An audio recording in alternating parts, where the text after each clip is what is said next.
ನಮಸ್ಕಾರ. ಬೆಳಗ್ಗೆಯಿಂದ ಇದುವರೆಗೂ ನಡೆದ ಸುದ್ದಿಗಳ ಕ್ವಿಕ್ ಲುಕ್, ಎಲ್ಲೆಲ್ಲಿ ಏನೇನಾಯಿತು ಅನ್ನೋದರ ಕಂಪ್ಲೀಟ್ ಡೀಟೇಲ್ಸ್ ಅರ್ಧ ಗಂಟೆಯಲ್ಲಿ ನಿಮ್ಮ ಮುಂದೆ. ನಾನು ಪ್ರಗತಿ ಜೈರಾಮ್. ಸಿಎಂ ಪ್ರಾಸಿಕ್ಯೂಷನ್ ಅರ್ಜಿ ವಿಚಾರಣೆ ಕೈಗೆತ್ತಿಕೊಂಡ ಹೈಕೋರ್ಟ್ನಲ್ಲಿ ಇಂದು ಹೈ ವೋಲ್ಟೇಜ್ ವಾದ ಪ್ರತಿವಾದ ನಡೆಯಿತು.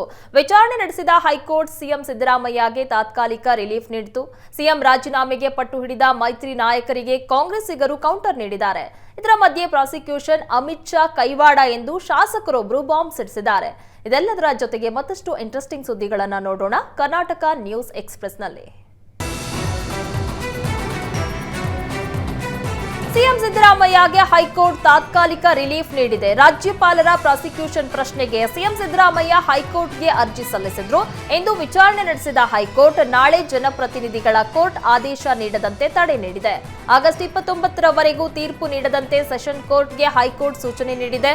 ಮುಡಾ ಹಗರಣದ ಬಗ್ಗೆ ಯಾವುದೇ ಕೋರ್ಟ್ ತೀರ್ಪನ್ನ ನೀಡುವಂತಿಲ್ಲ ಅಂತ ಆದೇಶಿಸಿದೆ. ಸದ್ಯಕ್ಕೆ ಸಿಎಂ ಸಿದ್ದರಾಮಯ್ಯ ಸೇಫ್ ಆಗಿದ್ದಾರೆ. ರಾಜೀನಾಮೆಗೆ ಆಗ್ರಹಿಸ್ತಾ ಇರುವ ವಿಪಕ್ಷ ನಾಯಕ ಆರ್ ಅಶೋಕ್ಗೆ ಸಿಎಂ ಸಿದ್ದರಾಮಯ್ಯ ತಿರುಗೇಟು ನೀಡಿದ್ರು. ಹಿಂದೆ ಯಡಿಯೂರಪ್ಪ ವಿರುದ್ಧ ರಾಜನಹಳ್ಳಿ ಡಿನೋಟಿಫಿಕೇಶನ್ ಹಗರಣ ಕೇಳಿಬಂದಿತ್ತು. ರಾಜ್ಯಪಾಲ ಹಂಸರಾಜ್ ಭಾರದ್ವಾಜ್ ಅವರು ಯಡಿಯೂರಪ್ಪ ವಿರುದ್ಧ ಪ್ರಾಸಿಕ್ಯೂಷನ್ಗೆ ಅನುಮತಿ ನೀಡಿದ್ರು. ಯಡಿಯೂರಪ್ಪ ವಿರುದ್ಧ ಅರ್ಜಿದಾರರು ನೀಡಿದ್ದ 1600 ಪುಟಗಳ ಪ್ರಬಲ ದಾಖಲೆಗಳ ಸಾಕ್ಷ್ಯ ಕೂಡ ಇತ್ತು. ಹಾಗಿದ್ರೂ ಯಡಿಯೂರಪ್ಪ ಮುಖ್ಯಮಂತ್ರಿ ಸ್ಥಾನಕ್ಕೆ ರಾಜೀನಾಮೆ ನೀಡಿರಲಿಲ್ಲ. ಅಶೋಕ್ ಅವರೇ, ಆ ಕಾಲದಲ್ಲಿ ನೀವೇ ಅಲ್ಲವೇ ಯಡಿಯೂರಪ್ಪನವರು ರಾಜೀನಾಮೆ ಯಾಕೆ ನೀಡಬೇಕು ಅಂತ ಪ್ರಶ್ನೆ ಮಾಡಿದ್ದು? ಈಗ ಯಾವ ನಾಲಿಗೆಯಲ್ಲಿ ನನ್ನ ರಾಜೀನಾಮೆಯನ್ನ ಕೇಳ್ತಾ ಇದ್ದೀರಾ ಅಂತ ತಿರುಗೇಟು ನೀಡಿದ್ರು. ಕಾಂಗ್ರೆಸ್ ಮುಖಂಡ ರಕ್ಷಿತ್ ಶಿವರಾಮ್ ಪ್ರಧಾನಿ ಮೋದಿ ವಿರುದ್ಧ ನಾಲಿಗೆ ಹರಿಬಿಟ್ಟಿದ್ದಾರೆ. ಪ್ರಧಾನಿ ನರೇಂದ್ರ ಮೋದಿಗೂ ಬಾಂಗ್ಲಾದೇಶದ ಸ್ಥಿತಿ ಬರಲಿದೆ ಎಂದು ವಿವಾದಾತ್ಮಕ ಹೇಳಿಕೆ ನೀಡಿದ್ದಾರೆ. ಮೋದಿ ಅವರೇ, ಒಂದು ವಿಚಾರ ನೀವು ತಿಳಿದುಕೊಳ್ಳಿ, ಬಾಂಗ್ಲಾದೇಶದಲ್ಲಿ ಹಾಸಿಗೆ ದಿಂಬನ್ನ ಹಿಡಿದುಕೊಂಡು ಹೋದ್ರಲ್ಲ, ಅದೇ ಪ್ರಸಂಗ ನಿಮಗೂ ಅತಿ ಶೀಘ್ರದಲ್ಲೇ ಬರಲಿದೆ, ಎಚ್ಚರದಿಂದ ಇರಿ ಅಂತ ರಕ್ಷಿತ್ ವಿವಾದಾತ್ಮಕ ಹೇಳಿಕೆ ನೀಡಿದ್ದಾರೆ.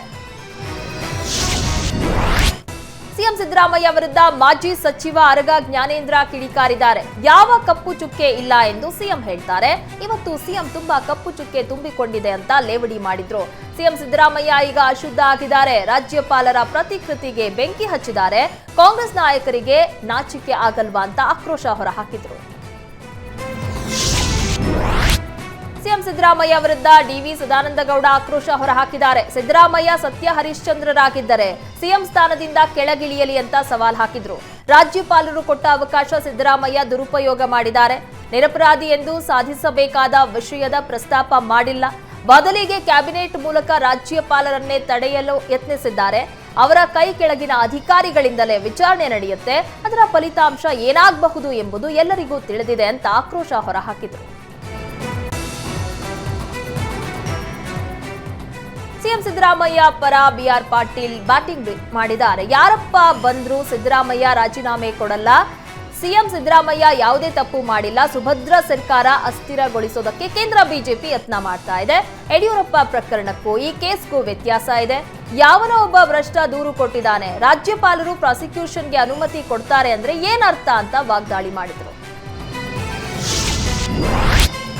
ಅಮಿತ್ ಶಾ ಮಾತು ಕೇಳಿಯೇ ರಾಜ್ಯಪಾಲರು ಪ್ರಾಸಿಕ್ಯೂಷನ್ಗೆ ಅನುಮತಿ ನೀಡಿದ್ದಾರೆಂದು ಶರಣ್ ಪ್ರಕಾಶ್ ಪಾಟೀಲ್ ಗಂಭೀರ ಆರೋಪ ಮಾಡಿದ್ದಾರೆ. ರಾಜ್ಯ ಸರ್ಕಾರ ಅಸ್ಥಿರಗೊಳಿಸೋದಕ್ಕೆ ರಾಜ್ಯಪಾಲರ ಮೂಲಕ ಷಡ್ಯಂತ್ರ ನಡೆದಿದೆ. ರಾಜಕೀಯ ದುರುದ್ದೇಶದಿಂದ ಮೋದಿ ಸರ್ಕಾರ ರಾಜ್ಯಪಾಲರ ಮೂಲಕ ಷಡ್ಯಂತ್ರ ಮಾಡಿಸ್ತಾ ಇದೆ. ಸಂವಿಧಾನದ ವಿರೋಧಿ ಬಿಜೆಪಿಯವರು ರಾಜ್ಯಪಾಲರ ಕಚೇರಿಯನ್ನ ದುರುಪಯೋಗ ಮಾಡಿಕೊಂಡಿದ್ದಾರೆಂದು ಸಚಿವ ಸಂಪುಟದಲ್ಲಿ ಎಲ್ಲಾ ಸದಸ್ಯರು ಮುಖ್ಯಮಂತ್ರಿಗಳ ಜೊತೆಯಲ್ಲಿದ್ದಾರೆ ಅಂತ ಹೇಳಿದರು. ಸಿಎಂ ರಾಜೀನಾಮೆಗೆ ಒತ್ತಾಯಿಸಿರುವ ಬಿಜೆಪಿ ಜೆಡಿಎಸ್ಗೆ ಶಾಮನೂರು ಶಿವಶಂಕರಪ್ಪ ತಿರುಗೇಟು ನೀಡಿದ್ರು. ನಾವೆಲ್ಲ ಸಿದ್ದರಾಮಯ್ಯ ಪರವಾಗಿ ಇದ್ದೇವೆ. ಅವರಪ್ಪನ ಆಣೆಗೂ ರಾಜ್ಯ ಸರ್ಕಾರವನ್ನ ಯಾರಿಂದಲೂ ಕೆಡವುವುದಕ್ಕೆ ಸಾಧ್ಯನೇ ಇಲ್ಲ. 136 ಕಾಂಗ್ರೆಸ್ ಶಾಸಕರೆಲ್ಲರೂ ಒಗ್ಗಟ್ಟಾಗಿದ್ದೇವೆ. 60 ಜನರಿರುವ ಬಿಜೆಪಿಯವರು ಸರ್ಕಾರವನ್ನ ಹೇಗೆ ಕೆಡುತ್ತಾರೆ ಅಂತ ಸವಾಲ್ ಹಾಕಿದ್ದಾರೆ. ಯಾವುದೇ ಕಾರಣಕ್ಕೂ ಸಿಎಂ ಸಿದ್ದರಾಮಯ್ಯ ರಾಜೀನಾಮೆ ಕೊಡೋದಿಲ್ಲ ಅಂತ ಗುಡುಗಿದ್ರು. ಬಿಜೆಪಿ ಅವಧಿಯಲ್ಲೇ ಮುಡಾದಲ್ಲಿ ಬ್ರಹ್ಮಾಂಡ ಭ್ರಷ್ಟಾಚಾರ ನಡೆದಿತ್ತೆಂದು ಸಚಿವ ಎಂಬಿ ಪಾಟೀಲ್ ಆರೋಪಿಸಿದ್ರು. ಬಿಜೆಪಿ ಸರ್ಕಾರವಿದ್ದಾಗ 3 ಎಕರೆ 16 ಗುಂಟೆ ಕಾನೂನು ಬಾಹಿರವಾಗಿ ಮುಡಾದವರು ವಶಕ್ಕೆ ತೆಗೆದುಕೊಂಡಿದ್ದಾರೆ. ಭೂಸ್ವಾಧೀನ ಮಾಡಿಕೊಳ್ಳಬೇಕಲ್ವೇ, ಪರಿಹಾರ ಕೊಡಬೇಕಲ್ವೇ? ಆದ್ರೆ ಇದುವರೆಗೂ ಭೂಸ್ವಾಧೀನ ಮಾಡಿಕೊಂಡಿಲ್ಲ, ಪರಿಹಾರನೂ ಕೊಟ್ಟಿಲ್ಲ ಅಂತ ಕಿಡಿಕಾರಿದ್ರು. ಅಕ್ರಮವಾಗಿ ಜಮೀನು ಮುಡಾದವರು ವಶಕ್ಕೆ ತೆಗೆದುಕೊಂಡು ಅಭಿವೃದ್ಧಿಪಡಿಸಿ ಮಾರಾಟ ಮಾಡಿದ್ರೆ ಇದರಲ್ಲಿ ಸಿಎಂ ಸಿದ್ದರಾಮಯ್ಯನವರದ್ದು ಏನ್ ತಪ್ಪಿದೆ? ತಪ್ಪು ಮಾಡಿದ್ದು ಮುಡಾ. ಹಿಂದೆ ಮುಡಾ ಅಧ್ಯಕ್ಷರಾಗಿ ಬಿಜೆಪಿಯ ರಾಮದಾಸ್ ನೇಮಕ ಆಗಿದ್ರು. ಹಾಗಿದ್ರೆ ತಪ್ಪು ಯಾರು ಮಾಡಿದ್ದಾರೆಂದು ಪ್ರಶ್ನೆ ಮಾಡಿದ್ರು. ಕುಮಾರಸ್ವಾಮಿ ವಿರುದ್ಧ ಮಾಜಿ ಸಂಸದ ಕಾಗಲವಾಡಿ ಶಿವಣ್ಣ ಸ್ಫೋಟಕ ಆರೋಪ ಮಾಡಿದ್ದಾರೆ. ಕುಮಾರಸ್ವಾಮಿ ನೂರಾರು ಎಕರೆ ತೋಟಗಳನ್ನ ಡಿನೋಟಿಫೈ ಮಾಡಿ ಕೋಟಿ ಕೋಟಿ ಹಣ ಮಾಡ್ತಿದ್ರು. ನಾನು ಪ್ರಶ್ನೆ ಮಾಡಿದ್ದಕ್ಕೆ ಕುಮಾರಸ್ವಾಮಿ ಏನ್ ಮಾಡೋದು, ಪಕ್ಷಕ್ಕೆ ಹಣ ಬೇಕಲ್ಲ ಅಂತ ಹೇಳಿದ್ರು ಅಂತ ಸ್ಫೋಟಕ ಆರೋಪ ಮಾಡಿದ್ದಾರೆ. ಕೇಂದ್ರ ಸಚಿವ ಕುಮಾರಸ್ವಾಮಿ ಡಿನೋಟಿಫೈ ಹಗರಣದ ವಿಚಾರವಾಗಿ ನನ್ನ ಬಳಿ ರೆಕಾರ್ಡ್ ಇದೆ, ಅದನ್ನ ಸಮಯ ಬಂದಾಗ ಸಿಎಂಗೆ ನೀಡಿ ದೂರು ದಾಖಲು ಮಾಡುವಂತೆ ಹೇಳ್ತೀನಿ ಅಂತ ಹೇಳಿದ್ದಾರೆ. ಮುಡಾ ಹಗರಣದ ಇಕ್ಕಳದಲ್ಲಿ ಸಿಲುಕಿರುವ ಸಿದ್ದರಾಮಯ್ಯ ರಾಜೀನಾಮೆಗೆ ಆಗ್ರಹಿಸಿ ಬಿಜೆಪಿ ಗುರುವಾರ ರಾಜ್ಯಾದ್ಯಂತ ಪ್ರತಿಭಟನೆಗೆ ಕರೆ ಕೊಟ್ಟಿದೆ. ಎಲ್ಲಾ ಜಿಲ್ಲಾ ಕೇಂದ್ರಗಳಲ್ಲಿ ಬಿಜೆಪಿ ನಾಯಕರು ಬೀದಿಗಿಳಿದು ಪ್ರತಿಭಟಿಸಲಿದ್ದಾರೆ. ಎಲ್ಲಾ ಶಾಸಕರು, ಜಿಲ್ಲಾ ಮುಖಂಡರು, ಕಾರ್ಯಕರ್ತರು ಪ್ರತಿಭಟನೆಯಲ್ಲಿ ಭಾಗಿಯಾಗುವಂತೆ ಸೂಚನೆ ನೀಡಲಾಗಿದೆ. ಭಾಷಣದ ವೇಳೆ ಗೃಹ ಮಂಡಳಿ ಅಧ್ಯಕ್ಷ ಕೆಎಂ ಶಿವಲಿಂಗೇಗೌಡ ಎಡವಟ್ಟನ್ನ ಮಾಡಿಕೊಂಡಿದ್ದಾರೆ. ಪ್ರಾಸಿಕ್ಯೂಷನ್ ಖಂಡಿಸಿ ಹಾಸನದಲ್ಲಿ ಪ್ರತಿಭಟನೆ ನಡೆಸಿದ ಶಿವಲಿಂಗೇಗೌಡ 50 ವರ್ಷ ರಾಜಕೀಯ ಜೀವನದಲ್ಲಿ ಸಿದ್ದರಾಮಯ್ಯ ಒಂದೇ ಒಂದು ಆಪಾದನೆ ಹೊತ್ತಿಲ್ಲ, ಬಿಜೆಪಿ ಜೆಡಿಎಸ್ ಅವರು ಬರೀ ಸುಳ್ಳು ಆರೋಪ ಮಾಡ್ತಾ ಇದ್ದಾರೆ. ಸಿದ್ದರಾಮಯ್ಯ ಅವರದ್ದು ಒಂದೇ ಒಂದು ತಪ್ಪಿದ್ದರೆ ನಿಮ್ಮ ಮನೆ ಜೀತದಾಳಾಗಿ ದುಡಿತೀನಿ, ಈ ಸವಾಲು ಸ್ವೀಕರಿಸ್ತೀರಾ ಕಾಂಗ್ರೆಸ್ನವರೇ ಅಂತ ಸವಾಲ್ ಹಾಕಿದ್ದಾರೆ. ತಕ್ಷಣವೇ ಶಿವಲಿಂಗೇಗೌಡ ಅವರನ್ನ ಮಾಜಿ ಶಾಸಕ ಸಿಎಸ್ ಪುಟ್ಟೇಗೌಡ ಎಚ್ಚರಿಸಿದ್ದಾರೆ. ಸಿಎಂ ಸಿದ್ದರಾಮಯ್ಯ ವಿರುದ್ಧ ರಾಜ್ಯಪಾಲರಿಗೆ ದೂರು ನೀಡಿದ್ದಕ್ಕೆ ದೂರುದಾರ ಪ್ರದೀಪ್ ಕುಮಾರ್ಗೆ ಬೆದರಿಕೆಯ ಕರೆಗಳು ಬರ್ತಾ ಇದೆಯಂತೆ. ಪೊಲೀಸ್, ಪತ್ರಕರ್ತ ಹೀಗೆ ನಾನಾ ಹೆಸರಿನಲ್ಲಿ ಅನಾಮಧೇಯ ಮೊಬೈಲ್ ಕರೆಗಳು ಬರ್ತಾ ಇವೆಯಂತೆ. ಪ್ರದೀಪ್ ಕುಮಾರ್ ದೂರಿನಲ್ಲಿ ಉಲ್ಲೇಖ ಮಾಡಿದ್ದ ಮನೆಯ ವಿಳಾಸಕ್ಕೂ ನಕಲಿ ಅನಾಮಧೇಯ ವ್ಯಕ್ತಿಗಳು ಎಂಟ್ರಿ ಕೊಟ್ಟಿದ್ರಂತೆ. ಅನ್ನಪೂರ್ಣೇಶ್ವರಿ ಪೊಲೀಸ್ ಠಾಣೆಯ ಅಧಿಕಾರಿಗಳು ಎಂದು ಹೇಳಿಕೊಂಡು ಪ್ರದೀಪ್ ನಿವಾಸಕ್ಕೆ ಭೇಟಿ ನೀಡಿದ್ರಂತೆ. ಕೇಳಿದ್ದಕ್ಕೆ ಮನೆಯ ವಿಳಾಸ ಕನ್ಫರ್ಮ್ ಮಾಡಿಕೊಳ್ಳೋದಕ್ಕೆ ಬಂದಿದ್ದೀವಿ ಅಂತ ಸಬೂಬು ನೀಡಿದ್ರಂತೆ. ಸಿಎಂ ಸಿದ್ದರಾಮಯ್ಯ ವಿರುದ್ಧ ರಾಜ್ಯಪಾಲರು ಪ್ರಾಸಿಕ್ಯೂಷನ್ಗೆ ಅನುಮತಿ ಕೊಟ್ಟಿದ್ದನ್ನ ಖಂಡಿಸಿ ಕಾಂಗ್ರೆಸ್ ಬೀದಿಗಿಳಿದಿದೆ. ಷಡ್ಯಂತ್ರಕ್ಕೆ ಸವಾಲ್ ಹೆಸರಲ್ಲಿ ರಾಜ್ಯಾದ್ಯಂತ ಕಾಂಗ್ರೆಸ್ ಪ್ರತಿಭಟನೆಯ ರಣಕಹಳೆ ಮೊಳಗಿಸಿದೆ. ಜಿಲ್ಲಾ ಕೇಂದ್ರಗಳಲ್ಲಿಯೂ ಪ್ರತಿಭಟನೆ ನಡೆಸಿದ್ದು ರಾಜ್ಯಪಾಲರ ಪಕ್ಷಪಾತಿ ಧೋರಣೆ ಎಂದು ಆಕ್ರೋಶ ಹೊರಹಾಕಿದ್ರು. ಪ್ರತಿಭಟನೆಯಲ್ಲಿ ಕಾಂಗ್ರೆಸ್ ಶಾಸಕರು, ಸಂಸದ, ಸಚಿವರು ಭಾಗಿಯಾಗಿದ್ದು ಹೈ ಡ್ರಾಮಾಕ್ಕೆ ಸಾಕ್ಷಿಯಾಯಿತು. ರಾಜ್ಯಪಾಲ ವರ್ಸಸ್ ಸರ್ಕಾರದ ಮಧ್ಯೆ ಪ್ರಾಸಿಕ್ಯೂಷನ್ ಫೈಟ್ ಕಾವೇರಿದೆ. ಪ್ರಾಸಿಕ್ಯೂಷನ್ ಬಗ್ಗೆ ಪ್ರತಿಕ್ರಿಯಿಸಿರುವ ಸಿಎಂ ಸಿದ್ದರಾಮಯ್ಯ, ನಾನು ಯಾವುದೇ ತಪ್ಪು ಮಾಡಿಲ್ಲ, ಮಾಡೋದೂ ಇಲ್ಲ. ರಾಜಭವನವನ್ನ ಉಪಯೋಗಿಸಿಕೊಂಡು ಬಿಜೆಪಿ, ಜೆಡಿಎಸ್ ಮತ್ತು ಕೇಂದ್ರ ಸರ್ಕಾರ ಷಡ್ಯಂತ್ರ ಮಾಡ್ತಾ ಇದೆ. ಕಾನೂನಿನ ಹೋರಾಟದ ಜೊತೆಗೆ ರಾಜಕೀಯ ಹೋರಾಟ ಮಾಡ್ತೀವಿ ಎಂದ್ರು. ಇದೇ ವೇಳೆ ದೆಹಲಿ ಭೇಟಿ ಬಗ್ಗೆ ಪ್ರತಿಕ್ರಿಯಿಸಿದ ಸಿಎಂ, ಆಗಸ್ಟ್ 23ರಂದು ದೆಹಲಿಗೆ ಹೋಗುತ್ತೇನೆ.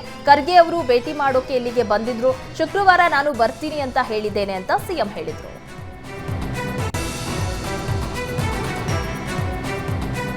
ರಾಜ್ಯಪಾಲರ ವಿರುದ್ಧ ಡಿಕೆ ಶಿವಕುಮಾರ್ ವಾಗ್ದಾಳಿ ನಡೆಸಿದ್ರು. ಇದು ಜನರಿಂದ ಜನರಿಗೋಸ್ಕರ ಬಂದ ಸರ್ಕಾರ. ರಾಜ್ಯಪಾಲರೇ ಸರ್ಕಾರಕ್ಕೆ ಪ್ರಮಾಣ ಬೋಧಿಸಿದ್ದು, ಈಗ ರಾಜ್ಯಪಾಲರು ಯಾಕೆ ಒಳಸಂಚನ ನಡೆಸ್ತಾ ಇದ್ದಾರೆಂದು ಪ್ರಶ್ನಿಸಿದ್ರು. ರಾಜ್ಯಪಾಲರು ಸಂವಿಧಾನ ಕಾಪಾಡಬೇಕು, ನಿಮ್ಮ ಕುರ್ಚಿಗೆ ಕಳಂಕ ತರುವ ಕೆಲಸ ಮಾಡಬಾರದು. ನಿಮಗೆ ಯಾರಾದರೂ ತನಿಖೆ ಮಾಡಿ ವರದಿ ಕೊಟ್ಟಿದ್ದಾರಾ ಅಥವಾ ಯಾವುದಾದ್ರೂ ಅಧಿಕಾರಿ ತನಿಖಾ ರಿಪೋರ್ಟ್ ಕೊಟ್ಟಿದ್ದಾರಾ ಎಂದು ರಾಜ್ಯಪಾಲರಿಗೆ ಡಿಕೆ ಶಿವಕುಮಾರ್ ಪ್ರಶ್ನಿಸಿದ್ರು. ಕಾಂಗ್ರೆಸ್ ಪ್ರತಿಭಟನೆ ವಿರುದ್ಧ ಬಿಜೆಪಿ ರಾಜ್ಯಾಧ್ಯಕ್ಷ ವಿಜಯೇಂದ್ರ ಮುಗಿಬಿದ್ದಿದ್ದಾರೆ. ಕಾಂಗ್ರೆಸ್ ಅಂದ್ರೆ ಭ್ರಷ್ಟಾಚಾರದಿಂದ ಭ್ರಷ್ಟಾಚಾರಿಗಾಗಿ ಇರುವ ಪಕ್ಷ, ರಾಜ್ಯ ಹಗರಣಗಳ ತಾಣವಾಗಿದೆ ಅಂತ ಆಕ್ರೋಶ ಹೊರಹಾಕಿದ್ರು. ಬಿಜೆಪಿ, ಜೆಡಿಎಸ್ ಒಟ್ಟಾಗಿ ಹೋರಾಟ ಮಾಡ್ತಾ ಇದ್ದೀವಿ. ಇವತ್ತು ನಮ್ಮ ಹೋರಾಟ ತಾರ್ಕಿಕ ಅಂತ್ಯಕ್ಕೆ ಬಂದಿದೆ. ರಾಜ್ಯಪಾಲರ ಮೇಲೆ ಆರೋಪ ಮಾಡೋದು ಬಿಟ್ಟು ರಾಜೀನಾಮೆ ನೀಡಿ ಅಂತ ವಿಜಯೇಂದ್ರ ಕಿಡಿಕಾರಿದ್ರು. ನಮ್ಮ ಹೋರಾಟದಿಂದ ಈಗಾಗಲೇ 1 ವಿಕೆಟ್ ಹೋಗಿದೆ, ಇನ್ನೊಂದು ವಿಕೆಟ್ ಹೋಗುವವರೆಗೂ ನಮ್ಮ ಹೋರಾಟ ಬಿಡಲ್ಲ ಅಂತ ಸಿಎಂಗೆ ಆರ್ ಅಶೋಕ್ ಟಾಂಗ್ ನೀಡಿದ್ರು. ನೀವು ಅಪರಾಧಿ ಅಲ್ಲ ಅಂದ ಮೇಲೆ ತನಿಖೆ ಮಾಡಲು ಯಾಕೆ ಬಿಡ್ತಿಲ್ಲ ಅಂತ ಪ್ರಶ್ನಿಸಿದ್ರು. ಸಿಎಂ ಸ್ಥಾನಕ್ಕೆ ಸಿದ್ದರಾಮಯ್ಯ ರಾಜೀನಾಮೆ ನೀಡಬೇಕು. ನಿಮ್ಮ ಸರ್ಕಾರ ಜಾಸ್ತಿ ದಿನ ಇರಲ್ಲ, ಮುಂದೆ ನಮ್ಮ ಸರ್ಕಾರ ಬರುತ್ತೆ, ಆಗ ಸುಮ್ಮನೆ ಬಿಡ್ತೀವಾ ಎಂದು ಸಿಎಂಗೆ ಆರ್ ಅಶೋಕ್ ಚಾಟಿ ಬೀಸಿದ್ರು. ರಾಜ್ಯಪಾಲರ ನಡೆ ವಿರುದ್ಧ ರಾಜ್ಯಾದ್ಯಂತ ಕಾಂಗ್ರೆಸ್ ಪ್ರತಿಭಟನೆಯ ಕಿಚ್ಚು ಭುಗಿಲೆದ್ದಿದೆ. ಕಾಂಗ್ರೆಸ್ ಪ್ರತಿಭಟನೆಗೆ ಸಚಿವ ವಿ ಸೋಮಣ್ಣ ತಿರುಗೇಟನ್ನು ನೀಡಿದ್ದಾರೆ. ಕಾಂಗ್ರೆಸ್ನವರೇ ತಪ್ಪು ಮಾಡಿ ಪ್ರತಿಭಟನೆ ಮಾಡೋದು ಖಂಡನೀಯ. ರಾಜ್ಯಪಾಲರು ತೆರೆದ ಪುಸ್ತಕದಂತೆ ಕೆಲಸ ಮಾಡಿದವರು, ತನಿಖೆ ಆದೇಶ ಮಾಡಿದ್ದೇ ತಪ್ಪು ಅಂತ ಹೇಳುವ ನೈತಿಕತೆ ಇಲ್ಲ. ಬಿಎಸ್ವೈ ವಿರುದ್ಧ ಅಂದಿನ ರಾಜ್ಯಪಾಲರು 1 ಗಂಟೆಯಲ್ಲಿ ಪ್ರಾಸಿಕ್ಯೂಷನ್ಗೆ ಅನುಮತಿ ಕೊಟ್ಟಿದ್ರು. ನೈತಿಕತೆ ಬಹಳ ದೊಡ್ಡದು, ಅಧಿಕಾರ ಮುಖ್ಯ ಅಲ್ಲ ಅಂತ ಗುಡುಗಿದ್ರು. ಸಿದ್ದರಾಮಯ್ಯ ಪರ ಸಚಿವ ಶಿವಾನಂದ ಪಾಟೀಲ್ ಬ್ಯಾಟ್ ಬೀಸಿದ್ದಾರೆ. ರಾಜ್ಯಪಾಲರು ಯಾರದ್ದೋ ಪ್ರಭಾವಕ್ಕೆ ಒಳಗಾಗಿದ್ದಾರೆ. ಕ್ಯಾಬಿನೆಟ್ ಅಭಿಪ್ರಾಯವನ್ನ ರಾಜ್ಯಪಾಲರು ಪರಿಗಣಿಸಿಲ್ಲ. 2014ರಿಂದಲೂ ರಾಜ್ಯಪಾಲರ ಸಂಘರ್ಷ ಇದೆ ಎಂದು ಕೇಂದ್ರದ ವಿರುದ್ಧ ಸಚಿವ ಶಿವಾನಂದ ಪಾಟೀಲ್ ಕಿಡಿಕಾರಿದ್ರು. ಜೊತೆಗೆ ಪಶ್ಚಿಮ ಬಂಗಾಳ, ದೆಹಲಿ ಸೇರಿ ಕರ್ನಾಟಕದಲ್ಲೂ ಅದೇ ಪರಿಸ್ಥಿತಿ ಇದೆ. ರಾಜ್ಯಪಾಲರ ಹುದ್ದೆಗೆ ಮೊದಲು ಇದ್ದ ಘನತೆ, ಗೌರವ ಈಗ ಇಲ್ಲ ಅಂತ ಆಕ್ರೋಶ ಹೊರಹಾಕಿದ್ರು. ಸಿಎಂ ವಿರುದ್ಧದ ಪ್ರಾಸಿಕ್ಯೂಷನ್ಗೆ ನೀಡಿರೋದಕ್ಕೆ ಯತೀಂದ್ರ ಕಿಡಿಕಾರಿದ್ದಾರೆ. ಸೈಟ್ ವಿಚಾರಕ್ಕೆ ಕಳಂಕ ಬಂತು ಅಂತ ನನ್ನ ತಾಯಿಗೆ ಬೇಸರ ಆಗಿದೆ. ನನ್ನಿಂದ ಪತಿ ಸಿದ್ದರಾಮಯ್ಯಗೆ ಕಳಂಕ ಬಂತು ಅಂತ ನೊಂದಿದ್ದಾರೆಂದು ಯತೀಂದ್ರ ಬೇಸರ ವ್ಯಕ್ತಪಡಿಸಿದ್ರು. ಈಗ ತಪ್ಪು ಮಾಡಿಲ್ಲ ಎಂದು ತಾಯಿಯವರಿಗೆ ಸ್ಪಷ್ಟ ಆಗಿದೆ. ಯಾವತ್ತೂ ಸಾರ್ವಜನಿಕ ಜೀವನದಲ್ಲಿ ನನ್ನ ತಾಯಿ ಬಂದಿರಲಿಲ್ಲ. ಈಗ ವಿನಾಕಾರಣ ತಾಯಿ ಹೆಸರನ್ನ ಎಳೆದು ತರಲಾಗ್ತಾ ಇದೆ ಅಂತ ಆಕ್ರೋಶ ಹೊರಹಾಕಿದ್ರು. ನಾವು ಕಾನೂನು ಹೋರಾಟಕ್ಕೆ ಮುಂದಾಗಿದ್ದೇವೆ. ಇದು ಟಾರ್ಗೆಟ್ ಸಿದ್ದರಾಮಯ್ಯ ಹಾಗೂ ಟಾರ್ಗೆಟ್ ಕಾಂಗ್ರೆಸ್ ಅಂತ ಯತೀಂದ್ರ ಕಿಡಿಕಾರಿದ್ರು. ಸಿಎಂ ಸಿದ್ದರಾಮಯ್ಯ ಬೆನ್ನಿಗೆ ಸಾಹಿತಿಗಳು ನಿಂತಿದ್ದಾರೆ. ರಾಜ್ಯಪಾಲರ ಆದೇಶದ ವಿರುದ್ಧ ಸಾಹಿತಿಗಳು ಅಸಮಾಧಾನ ಹೊರಹಾಕಿದ್ದು, ಫ್ರೀಡಂ ಪಾರ್ಕ್ನಲ್ಲಿ ಸಾಹಿತಿಗಳು, ಚಿಂತಕರು ಪ್ರತಿಭಟನೆ ಮಾಡಿದ್ರು. ಪ್ರತಿಭಟನೆಯಲ್ಲಿ ಮುಖ್ಯಮಂತ್ರಿ ಚಂದ್ರು, ಎಸ್ಟಿ ಸಿದ್ದರಾಮಯ್ಯ, ಪ್ರೊಫೆಸರ್ ಮುರುಳುಸಿದ್ದಪ್ಪ, ಲಕ್ಷ್ಮಣ್ ಕೋಡಸೆ, ಚಂದ್ರಶೇಖರ ತಾಳಿಯ, ಬಂಜಗೆರೆ ಜಯಪ್ರಕಾಶ್ ಸೇರಿ ಹಲವು ಸಾಹಿತಿಗಳು ಭಾಗಿಯಾಗಿದ್ದರು. ರಾಜ್ಯಪಾಲರ ನಡೆ ಖಂಡಿಸಿ ಮಂಗಳೂರಲ್ಲೂ ಕಾಂಗ್ರೆಸ್ ಪ್ರತಿಭಟನೆ ನಡೆಸಿತು. ಕಾಂಗ್ರೆಸ್ ಕಾರ್ಯಕರ್ತರು ನಾರಾಯಣಗುರು ವೃತ್ತದಿಂದ ಬೃಹತ್ ಕಾಲ್ನಡಿಗೆಯ ಜಾಥಾ ನಡೆಸಿದ್ರು. ಎಂಎಲ್ಸಿ ಐವನ್ ಡಿಸೋಜಾ, ಜಿಲ್ಲಾಧ್ಯಕ್ಷ ಹರೀಶ್ ಕುಮಾರ್ ಭಾಗಿಯಾಗಿದ್ರು. ಜಾಥಾ ಬಳಿಕ ಪಾಲಿಕೆ ಮುಂಭಾಗ ಬೃಹತ್ ಪ್ರತಿಭಟನಾ ಸಭೆ ನಡೆಸಿ ರಸ್ತೆ ತಡೆದು ಹೈಡ್ರಾಮಾ ಮಾಡಿದ್ರು. ಈ ವೇಳೆ ಕಾಂಗ್ರೆಸ್ ಕಾರ್ಯಕರ್ತರನ್ನ ಪೊಲೀಸರು ವಶಕ್ಕೆ ಪಡೆದರು. ಮಂಗಳೂರಲ್ಲಿ ಕಾಂಗ್ರೆಸ್ ಕಾರ್ಯಕರ್ತರು ಪ್ರತಿಭಟನೆ ವೇಳೆ ಖಾಸಗಿ ಬಸ್ ಮೇಲೆ ಕಲ್ಲು ತೂರಿದ್ದಾರೆ. ಮಂಗಳೂರಿನ ಲಾಲ್ಬಾಗ್ ರಸ್ತೆ ಬಳಿ ಬಸ್ಗೆ ಕಲ್ಲು ತೂರಿದ್ದಾರೆ. ಸ್ಟೇಟ್ ಬ್ಯಾಂಕ್ ಟು ಜೋಕಟ್ಟೆಗೆ ತೆರಳುತ್ತಾ ಇದ್ದ ಬಸ್ನ ಗಾಜು ಪುಡಿಪುಡಿಯಾಗಿದೆ. ಕಾಂಗ್ರೆಸ್ ಪಾಲಿಕೆ ಸದಸ್ಯನೇ ಬಸ್ ಮೇಲೆ ಕಲ್ಲು ತೂರಾಟ ಮಾಡಿದ್ದು, ಕಲ್ಲು ತೂರಿದ 3ರನ್ನ ಪೊಲೀಸರು ಬಂಧಿಸಿದ್ದಾರೆ. ಪ್ರಾಸಿಕ್ಯೂಷನ್ ವಿರುದ್ಧ ಮೈಸೂರಿನ ನರಸೀಪುರ ಪಟ್ಟಣದಲ್ಲೂ ಪ್ರತಿಭಟನೆಯ ಕಿಚ್ಚು ಭುಗಿಲೆದ್ದಿದೆ. ರಾಜ್ಯಪಾಲರ ನಡೆಯನ್ನ ಖಂಡಿಸಿ ನರಸೀಪುರ ಪಟ್ಟಣ ಸ್ತಬ್ಧವಾಗಿತ್ತು. ಅಂಗಡಿ ಮುಂಗಟ್ಟುಗಳನ್ನು ಬಂದ್ ಮಾಡಲಾಗಿತ್ತು. ಮೆಡಿಕಲ್ಸ್, ಆಸ್ಪತ್ರೆ, ತುರ್ತು ಸೇವೆ ಬಿಟ್ಟು ಎಲ್ಲವೂ ಬಂದ್ ಆಗಿತ್ತು. ನರಸೀಪುರ ಪಟ್ಟಣ ಬಂದ್ ಹಿನ್ನೆಲೆಯಲ್ಲಿ ಪೊಲೀಸರು ಭದ್ರತೆಯನ್ನು ಒದಗಿಸಿದ್ರು. ಸಿಎಂ ವಿರುದ್ಧ ಪ್ರಾಸಿಕ್ಯೂಷನ್ ಅನುಮತಿಗೆ ಮೈಸೂರು ಕಾಂಗ್ರೆಸ್ ಸಿಡಿದೆದ್ದಿದೆ. ಚಾಮುಂಡಿ ಬೆಟ್ಟದಲ್ಲಿರುವ ಅಂಗಡಿ ಮುಂಗಟ್ಟು ಬಂದ್ ಮಾಡಿ ಕಾಂಗ್ರೆಸ್ ಕಾರ್ಯಕರ್ತರು ಪ್ರತಿಭಟನೆ ಮಾಡಿದ್ರು.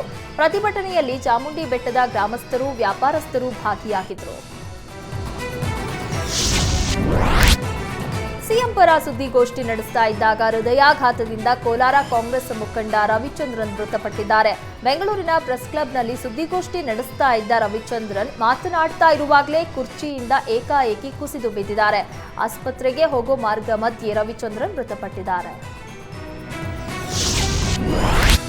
ರಾಜ್ಯಪಾಲರ ಪ್ರಾಸಿಕ್ಯೂಷನ್ ವಿರುದ್ಧ ಕಾಂಗ್ರೆಸ್ ಕೆಂಡ ಕಾರಿದೆ. ಹಾಸನದ ಬಿಎಂ ರಸ್ತೆಯಲ್ಲಿ ಟೈರ್ಗಳಿಗೆ ಬೆಂಕಿ ಹಚ್ಚಿ ಕಾಂಗ್ರೆಸ್ ಕಾರ್ಯಕರ್ತರು ಆಕ್ರೋಶ ಹೊರಹಾಕಿದ್ದಾರೆ. ರಾಜ್ಯಪಾಲರ ವಿರುದ್ಧ ಘೋಷಣೆ ಕೂಗಿ ಆಕ್ರೋಶ ವ್ಯಕ್ತಪಡಿಸಿದರು. ಚಿತ್ರದುರ್ಗದಲ್ಲಿ ಸಿದ್ದರಾಮಯ್ಯ ಪರ ಶೋಷಿತ ಸಮುದಾಯಗಳ ಒಕ್ಕೂಟ ಪ್ರತಿಭಟನೆಗೆ ಇಳಿದಿತ್ತು. ರಾಷ್ಟ್ರೀಯ ಹೆದ್ದಾರಿಯನ್ನ ತಡೆದು ಪ್ರತಿಭಟಿಸಿ ರಾಜ್ಯಪಾಲರ ವಿರುದ್ಧ ಆಕ್ರೋಶವನ್ನ ವ್ಯಕ್ತಪಡಿಸಿದ್ರು. ಅಹಿಂದ ಮುಖಂಡ ಬಿಟಿ ಜಗದೀಶ್ ನೇತೃತ್ವದಲ್ಲಿ ನಡೆದ ಪ್ರತಿಭಟನೆಯಲ್ಲಿ ಗೋಬ್ಯಾಕ್ ಗವರ್ನರ್ ಘೋಷಣೆ ಕೂಗಿದ್ರು. ಟೈರ್ಗೆ ಬೆಂಕಿ ಹಚ್ಚಿ ಪ್ರತಿಭಟನಾಕಾರರು ಆಕ್ರೋಶ ವ್ಯಕ್ತಪಡಿಸಿದ್ರು. ರಾಜ್ಯಪಾಲರ ವಿರುದ್ಧ ಕಾಂಗ್ರೆಸ್ ಕಾರ್ಯಕರ್ತರು ಸಿಡಿದೆದ್ದಿದ್ದು, ರಾಜ್ಯಪಾಲರ ಪ್ರತಿಕೃತಿಗೆ ಬೆಂಕಿ ಹಚ್ಚಿ ಆಕ್ರೋಶ ಹೊರಹಾಕಿದ್ರು. ಮಂಡ್ಯ ಜಿಲ್ಲೆ ಕೆಆರ್ಪೇಟೆ ತಾಲೂಕಿನ ಕಿಕ್ಕೇರಿಯಲ್ಲಿ ಪ್ರತಿಭಟನೆ ಮಾಡಿ ರಾಜ್ಯಪಾಲರು ಬಿಜೆಪಿಯ ಏಜೆಂಟ್ ರೀತಿ ವರ್ತಿಸ್ತಾ ಇದ್ದಾರೆ ಎಂದು ಕಿಡಿಕಾರಿದ್ರು. ಕೆಆರ್ಪೇಟೆ ಚನ್ನರಾಯಪಟ್ಟಣ ಹೆದ್ದಾರಿಯನ್ನ ತಡೆದಿದ್ದು ಹೈಡ್ರಾಮಕ್ಕೆ ಸಾಕ್ಷಿಯಾಯಿತು.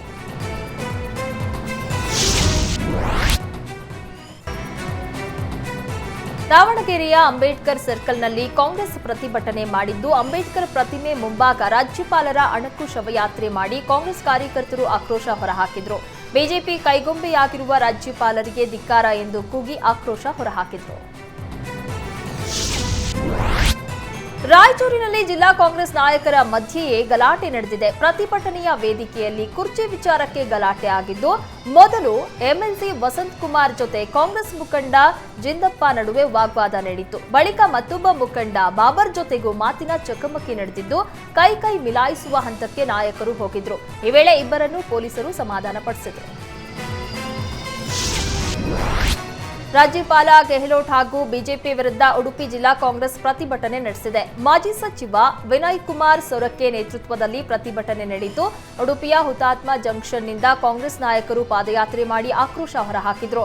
ಕಾಂಗ್ರೆಸ್ ಕಾರ್ಯಕರ್ತರ ಜೊತೆ ಪ್ರತಿಭಟನೆಯಲ್ಲಿ ಸಾರ್ವಜನಿಕರು ಭಾಗಿಯಾಗಿದ್ದರು. ರಾಜ್ಯಪಾಲರ ನಡೆ ಖಂಡಿಸಿ ಹೋರಾಟ ಮಾಡ್ತಾ ಇರುವ ಕಾಂಗ್ರೆಸ್ ವಿರುದ್ಧ ಬಿಜೆಪಿ ಕೌಂಟರ್ ಪ್ರೊಟೆಸ್ಟ್ ಮಾಡಿ ತಿರುಗೇಟನ್ನ ಕೊಟ್ಟಿದೆ. ವಿಧಾನಸೌಧದ ಗಾಂಧಿ ಪ್ರತಿಮೆ ಮುಂದೆ ಸಿದ್ದರಾಮಯ್ಯ ರಾಜೀನಾಮೆಗೆ ಒತ್ತಾಯಿಸಿ ಮೈತ್ರಿ ಪಡೆ ಬೀದಿಗೆ ಇಳಿದಿತ್ತು. ಪ್ರತಿಭಟನೆಯಲ್ಲಿ ಬಿಜೆಪಿ ಜೆಡಿಎಸ್ನ ಎಲ್ಲಾ ಶಾಸಕರು ಭಾಗಿಯಾಗಿದ್ರು. ಭ್ರಷ್ಟ ಮುಖ್ಯಮಂತ್ರಿ ತೊಲಗಲಿ, ಲೂಟಿ ಸರ್ಕಾರ ಕೊನೆಯಾಗಲಿ, ರಾಜ್ಯಪಾಲರ ಪ್ರತಿಕೃತಿ ದಹನ ಮಾಡಿದ ಸಿದ್ದರಾಮಯ್ಯ ಸರ್ಕಾರಕ್ಕೆ ಧಿಕ್ಕಾರ ಅಂತ ಆಕ್ರೋಶ ಹೊರಹಾಕಿದ್ರು. ಆಂತರಿಕ ಕಚ್ಚಾಟದಿಂದಲೇ ಬಿಜೆಪಿ ರಾಜ್ಯದಲ್ಲಿ 66 ಸ್ಥಾನಕ್ಕೆ ಕುಸಿದಿದೆ ಅಂತ ಪ್ರಮೋದ್ ಮುತಾಲಿಕ್ ಕಿಡಿಕಾರಿದ್ರು. ಇಡೀ ಕರ್ನಾಟಕದ ಬಿಜೆಪಿ ದಾರಿ ತಪ್ಪಿದೆ. ಅದಕ್ಕೆ ಹಿಂದಿನ ಚುನಾವಣೆಯಲ್ಲಿ 66 ಸೀಟ್ ಬಂದಿದ್ದೇ ನಿದರ್ಶನ. ಬಿಜೆಪಿಯವರ ಸ್ವಯಂಕೃತ ಅಪರಾಧದಿಂದ ಸೋಲು ಅನುಭವಿಸ್ತಾ ಇದ್ದಾರೆ. ಅವರು ಭ್ರಷ್ಟರಹಿತವಾಗಿ ಹಿಂದೂಗಳ ಪರವಾಗಿ ಕೆಲಸ ಮಾಡಿದ್ರೆ ಈ ಸ್ಥಿತಿ ಬರ್ತಾ ಇರಲಿಲ್ಲ. ಬಾಗಲಕೋಟೆ ಅಷ್ಟೇ ಅಲ್ಲ, ಇಡೀ ಕರ್ನಾಟಕದ ಬಿಜೆಪಿಯಲ್ಲೇ ಸಮಸ್ಯೆ ಇದೆ ಎಂದ್ರು. ನಮ್ಮ ಕಣ್ಣೆದುರೇ ಬಿಜೆಪಿ ಹೋಳಾಗೋದು, ವಿಕೃತಿ ಆಗೋದು ಸಹಿಸೋದಿಲ್ಲ. ಮುಂದೆ ಸಂಘದ ಸದಸ್ಯರ ಮುಂದೆ ಹೇಳ್ತೀವಿ ಅಂತ ಎಚ್ಚರಿಕೆ ನೀಡಿದ್ರು. ಮುಡಾ ಹಗರಣದ ವಿರುದ್ಧ ರೆಬಲ್ ನಾಯಕರು ಪ್ರತ್ಯೇಕ ಪಾದಯಾತ್ರೆಗೆ ಮುಂದಾಗಿದ್ರು. ಆಗಸ್ಟ್ 21ಕ್ಕೆ ಭಿನ್ನರ ಸಭೆಗೂ ಮುಂದಾಗ್ತಾ ಇದ್ದಂತೆ ಎಚ್ಚೆತ್ತ ವರಿಷ್ಠರು ರಮೇಶ್ ಜಾರಕಿಹೊಳಿಗೆ ದೆಹಲಿಗೆ ಬರುವಂತೆ ಬುಲಾವ್ ನೀಡಿದ್ರು. ಆದರೆ ಜಾರಕಿಹೊಳಿ ದೆಹಲಿ ವಿಮಾನ ಟಿಕೆಟ್ ಅನ್ನ ಕ್ಯಾನ್ಸಲ್ ಮಾಡಿದ್ದು ತೀವ್ರ ಚರ್ಚೆಗೆ ಗ್ರಾಸ ಆಗಿದೆ. ಬೇರೆ ನಾಯಕರಿಗೆ ಆಹ್ವಾನ ನೀಡದೇ ಇರೋದ್ರಿಂದ ತಾವೊಬ್ಬರೇ ಹೋಗಿ ಮಾತುಕತೆ ನಡೆಸಿದ್ರೆ ಬೇರೆ ಸಂದೇಶ ರವಾನೆಯಾಗತ್ತೆ. ಹೀಗಾಗಿ ದೆಹಲಿ ಪ್ರವಾಸ ರದ್ದು ಮಾಡಿ ಕಾದು ನೋಡುವ ತಂತ್ರಕ್ಕೆ ಜಾರಕಿಹೊಳಿ ಹೋದ್ರಾ ಎಂಬ ಚರ್ಚೆ ಶುರುವಾಗಿದೆ. ದರ್ಶನ್ ಗ್ಯಾಂಗ್ ಜೈಲು ಸೇರಿ ಇಂದಿಗೆ 59 ದಿನ ಆಗಿದೆ. ದರ್ಶನ್ ವಿರುದ್ಧ ಈಗಾಗಲೇ ತನಿಖಾ ತಂಡ ಮಹತ್ವದ ಸಾಕ್ಷಿ ಕಲೆ ಹಾಕಿದ್ದು, ಡಿ ಗ್ಯಾಂಗ್ಗೆ ಕಾನೂನಿನ ಕುಣಿಕೆ ಬಿಗಿ ಆಗ್ತಾ ಇದೆ. ಮತ್ತೊಂದೆಡೆ ಈ ಕೇಸ್ನಿಂದ ತನಿಖಾ ತಂಡಕ್ಕೆ ಆರ್ಥಿಕ ಸಂಕಷ್ಟ ಎದುರಾಗಿದೆ. ಪೊಲೀಸರೇ ಪ್ರಕರಣದಲ್ಲಿ ತಮ್ಮ ಓಡಾಟದ ಸಂಪೂರ್ಣ ಖರ್ಚನ್ನ ಭರಿಸಿದ್ದಾರೆ. ಜೊತೆಗೆ ತನಿಖೆಗಾಗಿ ಹಾರ್ಡ್ ಡಿಸ್ಕ್, ಪೆನ್ ಡ್ರೈವ್ಗಳನ್ನ ಹೆಚ್ಚಿನ ಸಂಖ್ಯೆಯಲ್ಲಿ ಖರೀದಿ ಮಾಡಿದ್ದಾರೆ. ಚಿತ್ರದುರ್ಗ ಸೇರಿದಂತೆ ಎಲ್ಲಾ ಕಡೆ ಓಡಾಟಕ್ಕೂ ತಮ್ಮದೇ ಹಣ ಖರ್ಚು ಮಾಡಿರುವ ಖಾಕಿಗೆ ಇಲಾಖೆಯಿಂದ ಯಾವುದೇ ಆರ್ಥಿಕ ನೆರವು ಸಿಕ್ಕಿಲ್ಲ. ಇದೀಗ ಬಿಲ್ ಸಮೇತ ಹಿರಿಯ ಅಧಿಕಾರಿಗಳಿಗೆ ಪೊಲೀಸರು ಪತ್ರ ಬರೆದಿದ್ದು ಆರ್ಥಿಕ ನೆರವು ನೀಡುವಂತೆ ಮನವಿ ಮಾಡಿದ್ದಾರೆ. ನಟ ದರ್ಶನ್ ಭೇಟಿ ಮಾಡಲು ಪತ್ನಿ ವಿಜಯಲಕ್ಷ್ಮಿ, ಮಗ ವಿನೀಶ್ ಹಾಗೂ ಸಹೋದರ ಪರಪ್ಪನ ಅಗ್ರಹಾರಕ್ಕೆ ಬಂದಿದ್ರು. ಭೇಟಿ ವೇಳೆ ದರ್ಶನ್ ಮಗ ವಿನೀಶ್ರನ್ನ ಅಪ್ಪಿ ಮುದ್ದಾಡಿದ್ರು. ಪತ್ನಿ ಜೊತೆ ಕಾನೂನು ಹೋರಾಟದ ಬಗ್ಗೆ ಮಾತುಕತೆ ನಡೆಸಿದ್ದು, ದರ್ಶನ್ಗೆ ಸಹೋದರ ದಿನಕರ್ ಧೈರ್ಯ ತುಂಬಿದ್ದಾರೆ. ಟಿಬಿ ಡ್ಯಾಂನ ಕ್ರಸ್ಟ್ ಗೇಟ್ಗೆ ತಾತ್ಕಾಲಿಕ ಗೇಟ್ ಅಳವಡಿಕೆ ಕಾರ್ಯ ಯಶಸ್ವಿಯಾಗಿದೆ. ಸಾವಿರಾರು ಕ್ಯೂಸೆಕ್ ನೀರು ಜಲಾಶಯದಲ್ಲೇ ಭದ್ರ ಆಗಿದೆ. ಸ್ಟಾಪ್ ಲಾಕ್ ಗೇಟ್ 5 ಎಲಿಮೆಂಟ್ಗಳನ್ನು ಜೋಡಿಸಲಾಗಿದೆ. ಸುಮಾರು 509 ಕ್ಯೂಸೆಕ್ ನೀರು ಎಲಿಮೆಂಟ್ಗಳ ಸಂದುಗಳಿಂದ ಹೊರಹರಿಯುತ್ತಾ ಇತ್ತು. ದುರಸ್ತಿ ಕಾರ್ಯ ಮುಂದುವರೆಸಿದ ಸಿಬ್ಬಂದಿ ಗೇಟ್ನ ಸಂದುಗಳನ್ನು ಮುಚ್ಚಿ ಸೋರಿಕೆಯನ್ನ ತಡೆದಿದ್ದಾರೆ. ಇದರೊಂದಿಗೆ ಡ್ಯಾಂನ ಹೊರಹರಿವು 10,700 ಕ್ಯೂಸೆಕ್ ಮಾತ್ರ ಎಡ ಮತ್ತು ಬಲದಂಡೆ ಕಾಲುವೆಗಳಿಗೆ ಹರಿಸಲಾಗ್ತಾ ಇದೆ. ಸ್ಟಾಪ್ ಲಾಕ್ ಗೇಟ್ ಅಳವಡಿಕೆ ಬಳಿಕ 2 ಟಿಎಂಸಿ ನೀರು ಸಂಗ್ರಹಣೆಯಾಗಿದೆ. ದುರಸ್ತಿ ಕಾಮಗಾರಿ ಯಶಸ್ವಿಯಾಗಿರುವ ಹಿನ್ನೆಲೆ ಡ್ಯಾಂಗೆ ಸಾರ್ವಜನಿಕರ ಪ್ರವೇಶ ಮುಕ್ತಗೊಳಿಸಲಾಗಿದೆ. ಡ್ರಾಪ್ ನೀಡುವ ನೆಪದಲ್ಲಿ ಯುವತಿಯನ್ನ ನಿರ್ಜನ ಪ್ರದೇಶಕ್ಕೆ ಕರೆದೊಯ್ದು ಅತ್ಯಾಚಾರವೆಸಗಿದ ಪ್ರಕರಣಕ್ಕೆ ಸಂಬಂಧಿಸಿದಂತೆ ಎಚ್ಎಸ್ಆರ್ ಲೇಔಟ್ ಪೊಲೀಸರು ಆರೋಪಿಯನ್ನ ಬಂಧಿಸಿದ್ದಾರೆ. ಎಚ್ಎಸ್ಆರ್ ಲೇಔಟ್ ಠಾಣಾ ವ್ಯಾಪ್ತಿಯಲ್ಲಿ ನಿನ್ನೆ ಘಟನೆ ನಡೆದಿದ್ದು, ಯುವತಿ ಮೇಲೆ ಅತ್ಯಾಚಾರಕ್ಕೆ ಯತ್ನಿಸಿದ್ದ. ಈ ವೇಳೆ ಎಮರ್ಜೆನ್ಸಿ ಲೊಕೇಶನ್ ಆಪ್ನ ಮೂಲಕ ಸ್ಥಳಕ್ಕೆ ಬಂದ ಸ್ನೇಹಿತರು ಯುವತಿಯ ರಕ್ಷಣೆಗೆ ಮುಂದಾಗಿದ್ದಾರೆ. ಯುವತಿಯನ್ನ ಕಾರಿಗೆ ಹತ್ತಿಸುವಷ್ಟರಲ್ಲಿ ಆರೋಪಿ ಎಸ್ಕೇಪ್ ಆಗಿದ್ದ. ಇದೀಗ ಘಟನೆ ನಡೆದ ಕೆಲವೇ ಗಂಟೆಗಳಲ್ಲಿ ಆಡುಗೋಡಿಯ ನಿವಾಸದಿಂದ ಆರೋಪಿಯನ್ನ ಬಂಧಿಸಲಾಗಿದೆ. ಬೈಕ್ ನಂಬರ್ ಆಧರಿಸಿ ಆರೋಪಿಯನ್ನ ಸೆರೆ ಹಿಡಿದಿದ್ದು ತಮಿಳುನಾಡು ಮೂಲದವನು ಅಂತ ತಿಳಿದು ಬಂದಿದೆ.